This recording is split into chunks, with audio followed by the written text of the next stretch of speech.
দলীয় সঙ্গীত পরিবেশন করছেন যুব শাখার নেতৃবৃন্দ।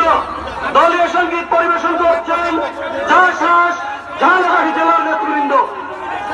দলীয় সঙ্গীতের সবাই সকলে এই দলীয় সঙ্গীতের সাথে